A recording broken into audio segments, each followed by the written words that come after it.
Yeah, the Dean of the Church of Nigeria, in accordance with the administrative structure of the Church of Nigeria Anglican Communion, is number 2 in command to the primate. You can just liken it to the position of the vice president in any country. But in our own case, as a church, the dean is second in command to the primate and is provided for by the canons and constitution of the Church of Nigeria.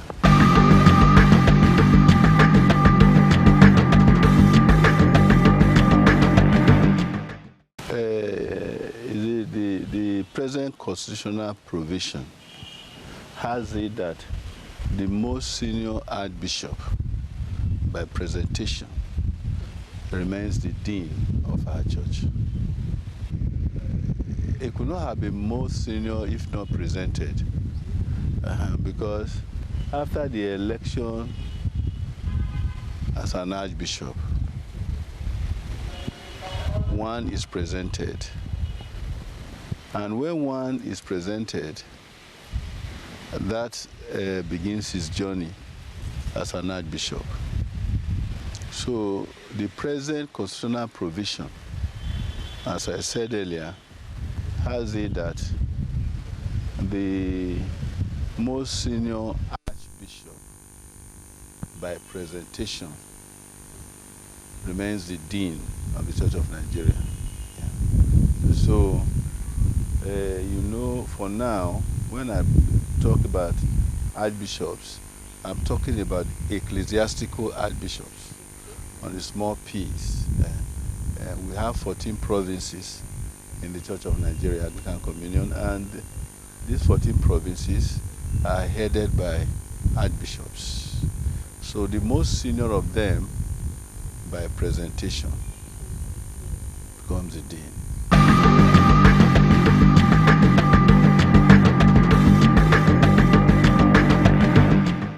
Yeah, for now.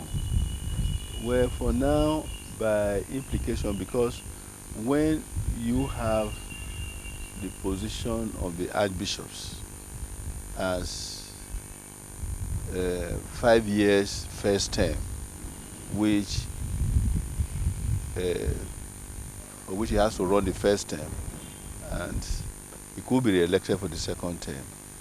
So archbishops have a maximum, that is ecclesiastical archbishops, and have 5-year term in office, after which he could be subject to re-election. And when he's re-elected by the present constitution, that may undergo amendment now, when he's re-elected, he has to be represented. By which case, he starts his journey from that representation. There's no question, when we are talking of seniority now, there's no question of the fact that he was an archbishop before and president before. That term has lapsed.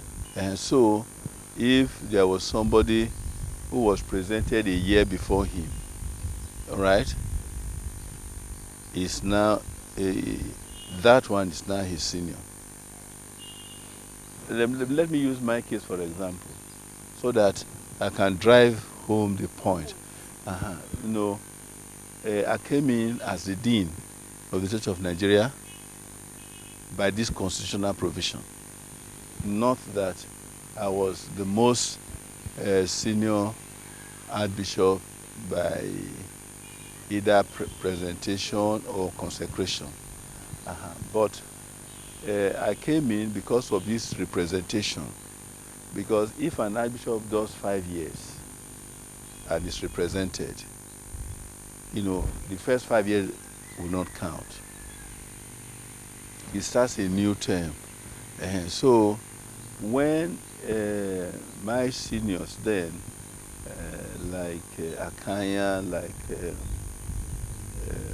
Kwashi, very many of them were now represented after they were represented in Mina. So when they were now represented, somehow, I became the most senior. Even though they were senior to me, they have done their first term, but by constitutional provision, I became the most senior. That's how I became the Archbishop. That's how I became the Dean. So I think that is what is undergoing amendment now.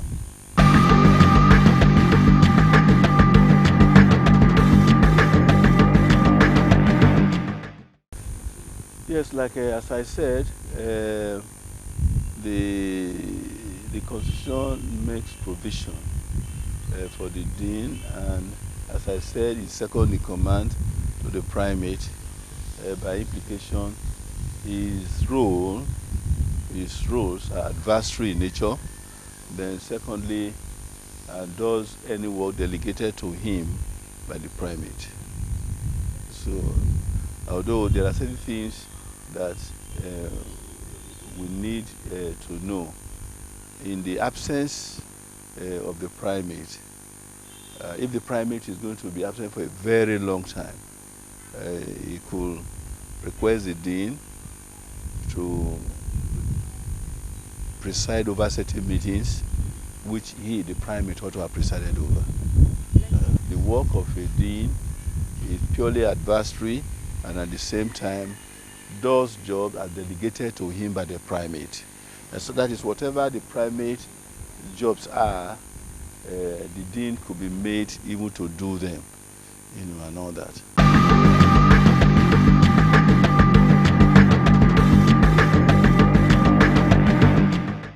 Yeah, it has. It has been effective because when not only in Nigeria, other churches with the Anglican tradition has this provision of the dean of the church. It has quite been effective because I came in, and at the time I know that Acnn was the dean of the Church of Nigeria, and from there it went to Ademowo of Lagos, the dean. And as the dean, they made some definite contributions to the progress of the Church of Nigeria. Because either in advisory capacity or in helping to shape the policies of the church that affects it spiritually and materially. Because most of the decisions that are taken at the bishop's level and episcopal level sometimes can be shaped by their weight of experience. Because this job, like the past deeds have done, they have helped even the primate to ensure a smooth running of the administration of the church. And either in matters of faith and other, or where, again, in matters of heretical teaching, and in matters of financial contributions to realization of the vision of the Church of Nigeria. They were able, as soon as the vision that was articulated, they played a major role in the articulation of the vision of the Church of Nigeria.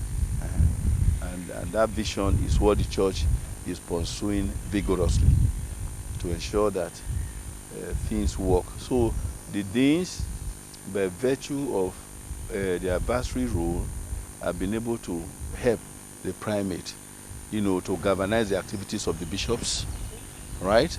And galvanize the activities of the various provinces towards ensuring that the vision of the church is realized in terms of spirituality, in terms of faith and other, in terms of standing against heretical teaching of the church that we have seen in recent times through the revision by the revisionist agenda of the West, and the likes.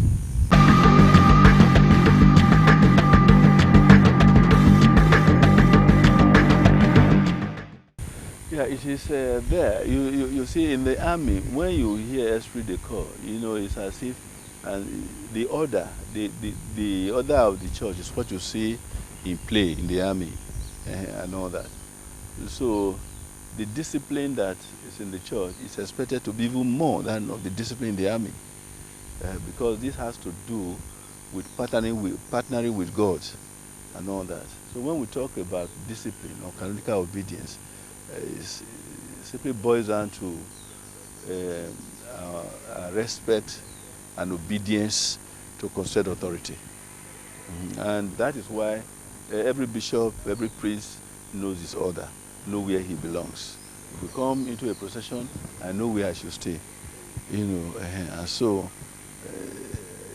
that canonical obedience, marks of obedience, you know, and all that.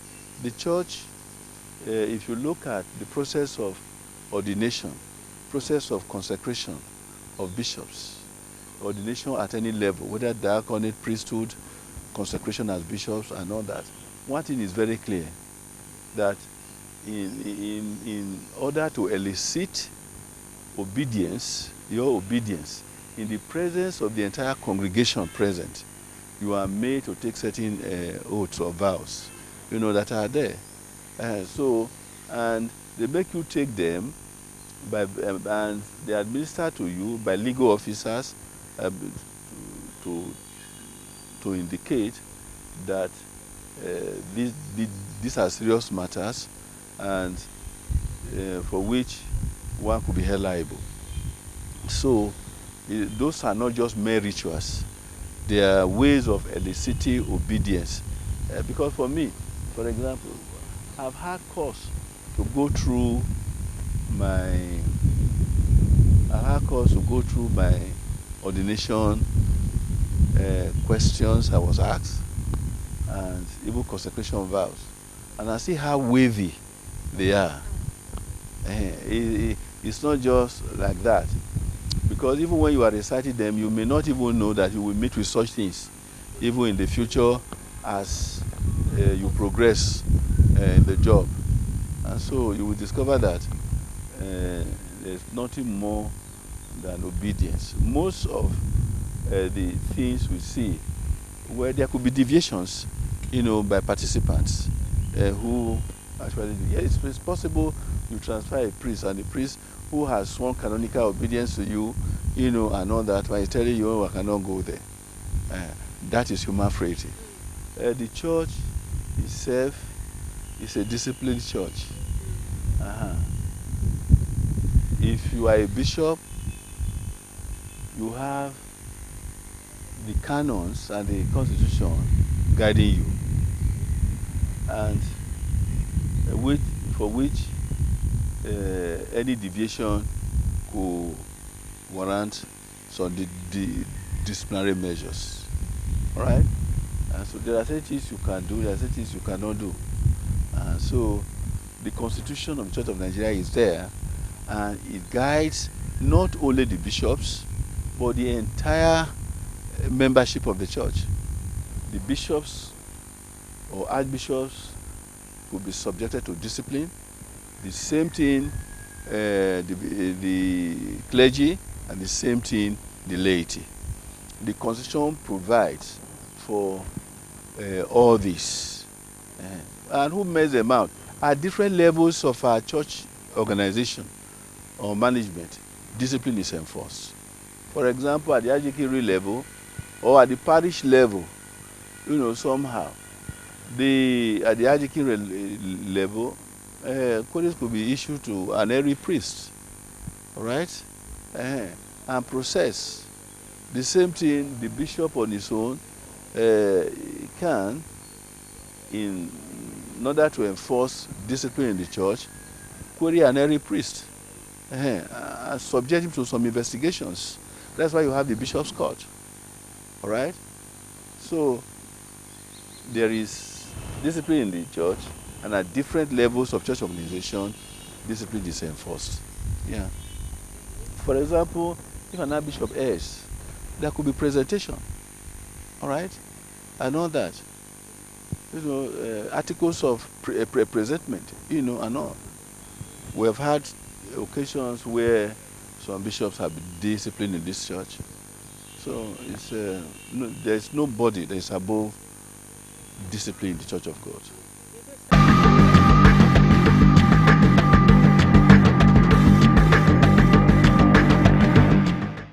The administrative structure of the Anglican Church is what we are seeing now, but you will see that at the apex of the church organization, we have the primate. We have the primate, who is the number one man, is the embodiment of the values, the aspirations, and the image maker for the Church of Nigeria. Yeah. So it's at the apex, there. Then as you go down the structure, you will have 14 provinces. Administrative structure that you asked of. You have 14 provinces. And each of these provinces is headed by an archbishop. The dean is one of those archbishops. It's one of the 14 archbishops, and he takes his position. So once you draw the organogram like this, you will draw out one line here to the one who's an archbishop. So, and he points to him as the dean of the church, which is next to the primate, and all that one.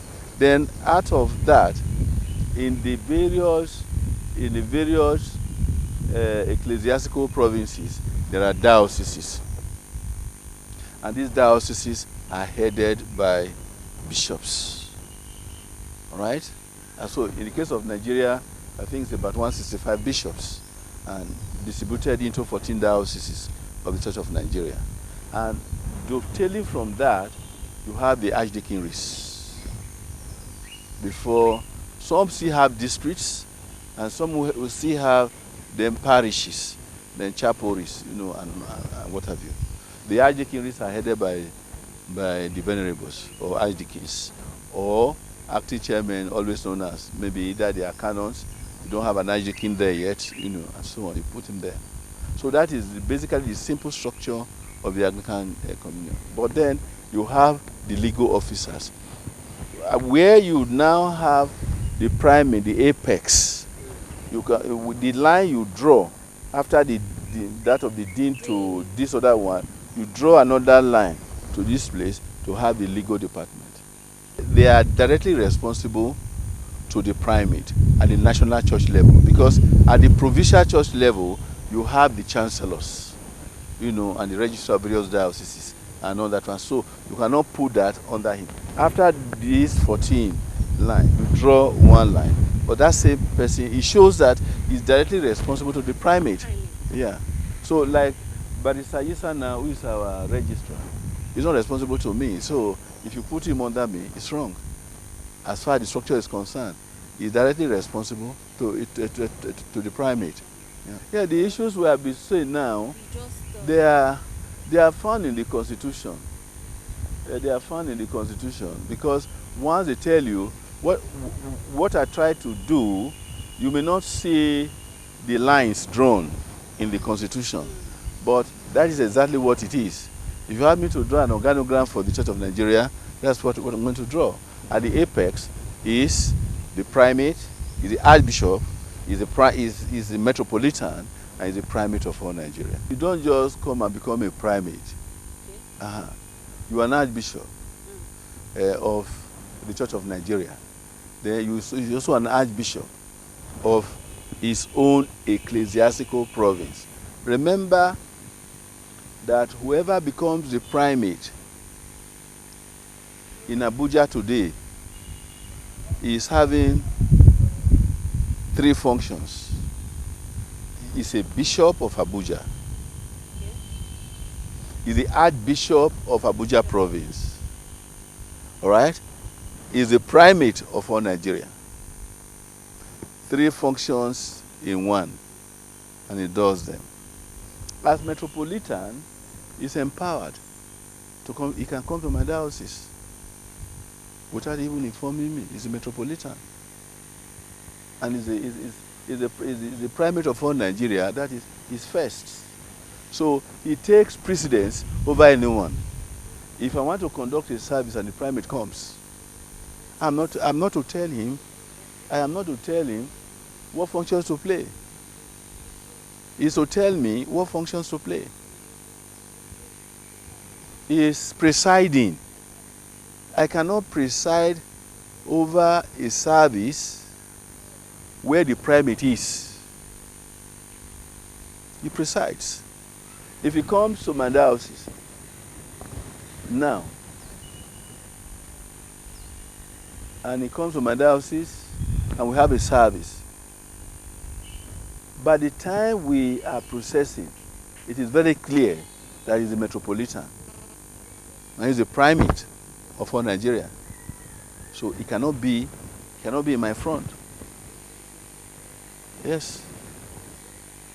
Irrespective of the fact that he has come to my diocese. Even in my diocese, that is why it's metropolitan. It takes primacy.